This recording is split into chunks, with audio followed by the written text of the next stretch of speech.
గీ మూసి నదిలో మునుగుతున్నగా పేదల బతుకులను గీ మూసి నదిలో మునుగుతున్నగా పేదల బతుకులను మీరు నిండ ముంచి పోతీరయ్యో కల్వకుంట్ల సారు మీరు నిండ ముంచి పోతీరయ్యో కల్వకుంట్ల సారు అయ్య కొడుకు బిడ్డల్లుడు కలిసి అద్భుతమైన బంగ్లలు గడితిరి అయ్య కొడుకు బిడ్డల్లుడు కలిసి అద్భుతమైన బంగ్లలు గడితిరి గీ మూసి నదిలో మునుగుతున్న పేదల బతుకులను మీరు నిండ ముంచి పోతీరయ్యో కల్వకుంట్ల సారు ముఖ్యమంత్రి మా రేవంత్ అన్న కల్వకుంట్ల సారు డబల్ బెడ్రూమ్లు ఇయ్యవట్టెనే కల్వకుంట్ల సారు దొరగారు గత 10 ఏళ్ళు ఈ తెలంగాణ రాష్ట్రాన్ని పీల్చి పిప్పిడి చేసి దోపిడి చేసి వేల కోట్ల ఆస్తుల్ని అంతస్తుల్ని సంపాదించుకొని మీరు మాత్రం విలాసవంతమైనటువంటి ఫామ్ హౌజులు ప్రగతి భవన్లు కట్టుకున్నారు కానీ పేదోడు గరీబోడు ఈ మూసీ నది పరివాహక ప్రాంతంలో మురికి కూపంలో మురికి గంధంలో వెదజల్లుకుంటా బతుకుతుంటే వాళ్ళ బతుకుల్ని మాత్రం పట్టించుకున్న పాపన పోలేదు. మొన్న వచ్చినటువంటి వరదలకు ఈ హైదరాబాద్ మూసీ నది పరివాహక ప్రాంతం మొత్తం లోతట్టు ప్రాంతం మొత్తం జలమయమై అతల కుతలమై హైదరాబాద్ జనజీవనం స్తంభించిపోయింది. రికార్డు స్థాయిలో వర్షాలు వచ్చి ఇమ్లిబాన్ బస్టాండ్ ప్రాంతంలో తీసుకున్నట్లయితే ఫస్ట్ ఫ్లోర్ వరకు కూడా మునిగిపోయినటువంటి పరిస్థితులు ఉన్నాయి. కానీ నీవు ఏ రోజు పట్టించుకోలేదు. పట్టించుకోకపోను మీ పార్టీకి సంబంధించినటువంటి కొంతమంది దొంగలు లంగలు అంతా కలిసి ఈ మూసీ నది పరివాహక ప్రాంతంలో ఉన్నటువంటి మొత్తం ప్లాట్లు చేసి అమ్ముకొని పేదల బతుకుల్ని నిండా ముంచితే ఈ రోజు వాళ్ళు మురిగిపోయి మురికి కూపంలో బతికినటువంటి పరిస్థితి.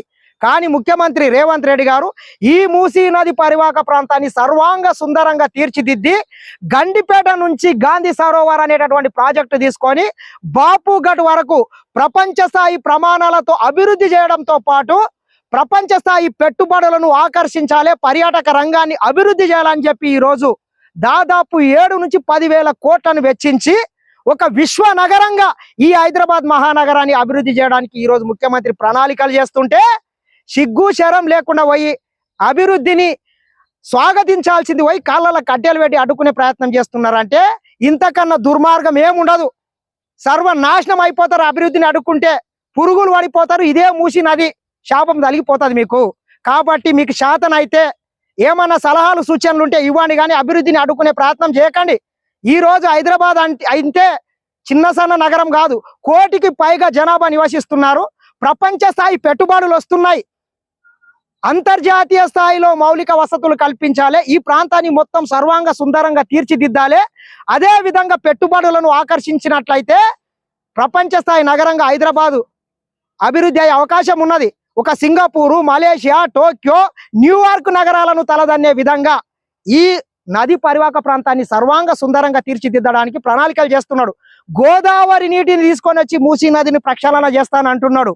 కాబట్టి మీరు ఎన్ని శాపాలు పెట్టినా, ఏడ్చినా, పెడబొబ్బాలు పెట్టినా, మేం చేయండి రేవంత్ రెడ్డి చేయొద్దని శాపాలు పెట్టినా ఈ మూసీ నదిని ఎవడన్నా అడ్డుకునే ప్రయత్నం చేస్తే ఖచ్చితంగా ఈ మూసీ నదిలోనే పండబెట్టి తొక్కి ఈ ప్రాజెక్టుని అభివృద్ధి చేస్తా అని చెప్పి ముఖ్యమంత్రి చెప్తున్నాడు. కాబట్టి అడ్డుకునే ప్రయత్నం చేయకండి.